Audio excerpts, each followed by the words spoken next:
在宅長期ケア看護学分野におります。本日はよろしくお願いいたします。よろしくお願いいたします。山本先生と合わせて質問をしてくださるということで、岡田さんにもお越しいただきます。岡田さんに一言お願いいたします。こんにちは。ケアプロ株式会社在宅医療事業部の岡田理沙です。本日はよろしくお願いします。はい、で今回初めて訪問看護の実践報告をする方々にとっても活用できるような内容で山本先生にご準備いただきました。で、先ほど、前室の方でも結構いろいろ盛り上がったんですが、訪問看護で実践報告ができるいろんなものがあるなというふうに思ったんですが、岡田さんも実は山本先生の研修実は受けられたと思うんですけど、実際受けられてどのように現場とか学会発表とかで生かされているか、少しお話しいただいてよろしいですか。はい、ありがとうございます。私は山本典子先生が主催している事例研究の研修に4年前に参加しています。で、その時に事例研究するのすごい難しいなとか、やっぱり現場で忙しいの事例研究するの大変だよねっていうところが思っていた中で参加してやってみると、普段やっている素晴らしい実践を振り返ったり、みんなに私こんなことしているよっていうことを話しながら深掘りしてもらうっていうことを経験して、そういう経験がやっぱり現場でモヤモヤしていることとか、ハッピーになって一人でハッピーになっていることをみんなでシェアする経験になって、すごくステーションが元気になる活動じゃないかなっていうふうに実感しています。ぜひいろいろなステーションだったりとか、いろいろな場でできるような事例研究というところを目指していければいいなというふうに思います。はい、ありがとうございます。それでは早速ではありますが、山本先生の方からスライドを用いながら私もお願いできますでしょうか。では、始めさせていただきます。今日はこのような場をいただいてありがとうございます。ここに挙げてあります研究仲間と一緒に、数年前、7年ぐらい前から、ケアの意味を見つめる事例研究という方法について開発といいますか、取り組んでみております。あくまでも現場発ということで、現場目線から大事に思っていることを他の人と共有するためにはどんな方法があるんだろうかっていう考え方で進めております。今日は短い時間なんですが、お付き合いいただけたらと思っております。先ほど申し上げたように、もともとこの事例について、事例研究について取り組み始めたきっかけというのは、いくら教科書に書かれている内容を勉強してもできない看護があり、そして私にはできないんだけれども、隣にいる仲間の看護師がその患者さんのところにいると、なんだか魔法のように患者さんが変わっていくとか、その人が何をやっているのか知りたいし真似したいんだけれども掴み切ることができないみたいな、そんな経験が原体験になっているように思います。量的な研究では表現できないもどかしさがあったりとか、あるいは私話が、ちょっと飛んじゃいますけれども、大学院の勉強をした時には複数の事例を統合するような研究方法を学んで、それはそれで意義があると思っているんですけれども、こと看護実践に関しては複数の事例を統合するとなんだか煙のように消えてしまうようなニュアンスがあって残念に思ったりとか、あるいはこれまである事例研究、私も大変好きで読むんですけれども、でもどこをポイント、何がその違いを生んだのか、どこがポイントだったのかっていうのが必ずしもはっきりした形でわからないというような、そういった悩みがあって、でなおかついろいろ勉強したいんだけれども忙しい現場に立っていると、それほど一つの事例を読むのに時間をかけてもいられないし、できれば今日読んで明日から使いたいみたいな、そんなことを考えて、さらにこれから看護学というものを考えた時に、ある程度学問性といいますか、学術についても学術の在り方としてどうなんだってことも考え合わせながら検討していきたいと思って、今ケアの意味を見つめる事例研究という形で開発を進めているという経緯です。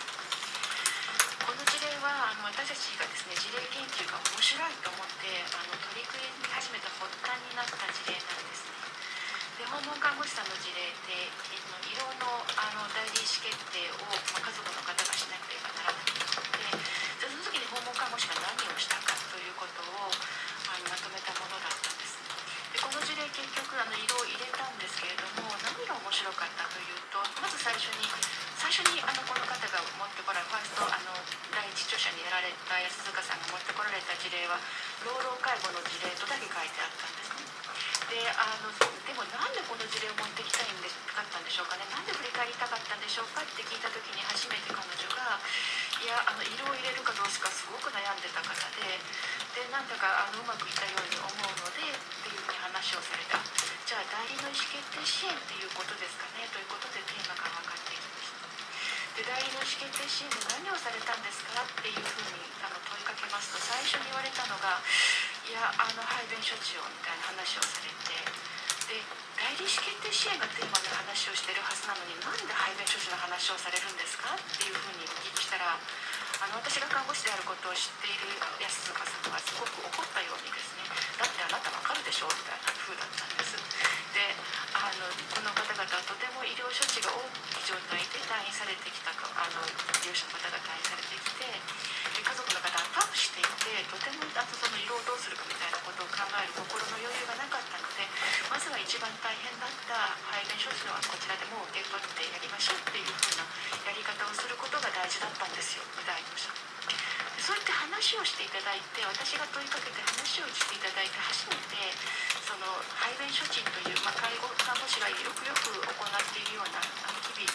行っているようなものがその代理意思決定支援として位置づくということが分かった。で彼女自身にも最初は意識化されていないので、そうやって問われないと分からなかった。でまたこの事例を読む側にとっても、そこのつながり、その排便処置であってもその代理意思決定支援として位置づく場合があるんだっていうことをつなげて説明しないと、この事例がうまくいったポイントがつかめない。そういったところが分かるように、なぜうまくいったのか、そしてこの実践から何を学び取ればいいのかっていうことがですね、必ずしも言葉になっていないし、意識化すらされてないエキスパートの看護師にとってで、そこのところに言葉を当てはめて紹介するような、そんな事例研究をしたいなというふうに、この事例から勉強させてもらいました。でこのような看護行為、本当に日々エキスパートであればあるほどある看護師さんが脊髄反射でやってるから日々みたいにおっしゃってたんですけれども、あまりその意識がしないまま行われている素晴らしい実践に言葉を与えて、でこれを読んだ看護師さんは別にすぐにこの排便処置が意思決定支援になるってことだけを見るのではなくて、そういうの似たような、ちょっと似た、なぜ似てるか必ずしも分かんないんだけど、ちょっと似たような話があって、私も経験があると。であの時の患者さんのことをこんな風に捉えればよかったのねっていう風に読者の方を触発して、でそれから次の患者さんとの向き合い方がちょっと変わるような、そんな事例研究を作りたいなという風に思いました。よく聞かれるんですけれども、事例研究だけが見たいんだけれどもどこから始めたらいいんでしょうって言われるんですが、これがちょっと初め考えると難しいようなんですが、あまり深く考える必要はないと思っています。ある事例を振り返りたいと思った時にはですね、意識化してない、そのエキスパートであればあると意識化最初はしていないので、なぜかわからないんだけれども、でも何か活かせる学びがある、そのような経験をしている可能性が高く、だからなんだか知らないけれども印象深く覚えているということがあるように思います。でできれば印象深いの記憶の中でもですね、よく看護師さん訪問看護実践の現場の方々にですね、事例研究ってやりませんかというと、反省したい事例を持っていらっしゃることがすごく多くてですね、それも完全に否定はしないんですけれども、私たちできれば嬉しい気持ちの残っている実例を振り返るのがいいんじゃないですかっていう説明をしています。で私たちできればみんなその後悔が残る事例を振り返る時にも、明日の患者さんにより良いケアをしたいとか、自分だけではなくて他の人にも学びになってほしいというふうに思っていることでは変わりはないと思うんですけれども、あれをやっちゃいけなかったのよみたいな形の振り返り方だと、看護学としてなかなか蓄積していかない、やはり知恵が蓄積していくような事例研究をしたいなと思ったもので、ここに書いてあるようにその引き算で看護学を作っていくよりも、こんなことやったらよかった、あんなこともうまくいったっていう足し算で看護の蓄積をしたいなというふうに思いました。あともう一つやっぱり事例研究をやってて何より嬉しい事例を振り返ることの方がやってて楽しい。で自分は日頃とても忙しくって自分のやってることの意味を改めて考えたりとか、それから価値を感じたりとかしていらっしゃらない方がとても多いんですね。特に本当に最近どこの看護の現場も忙しいですので、ですのでぜひこの事例研究をですね、そういった振り返りの機会にして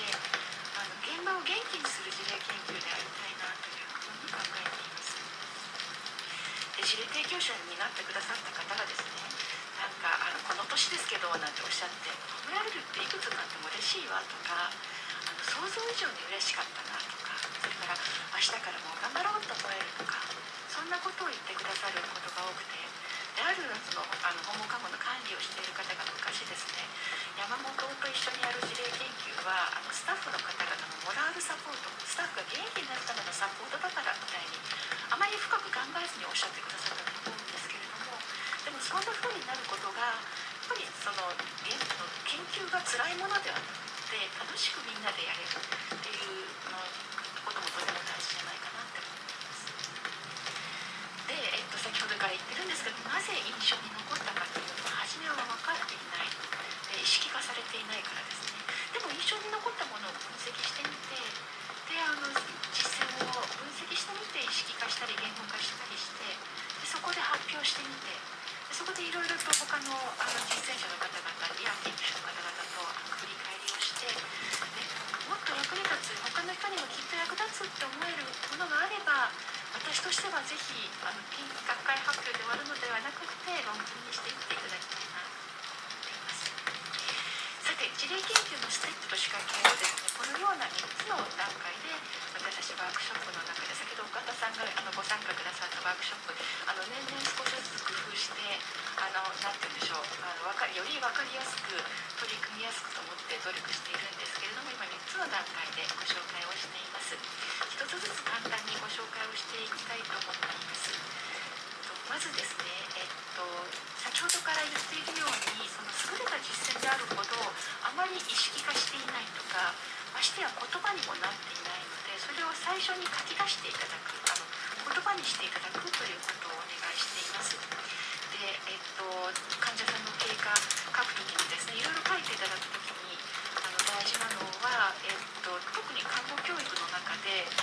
もう1年生の頃から記録をつけるときには主語は患者さんみたいに言われて私たち育っているので、ついつい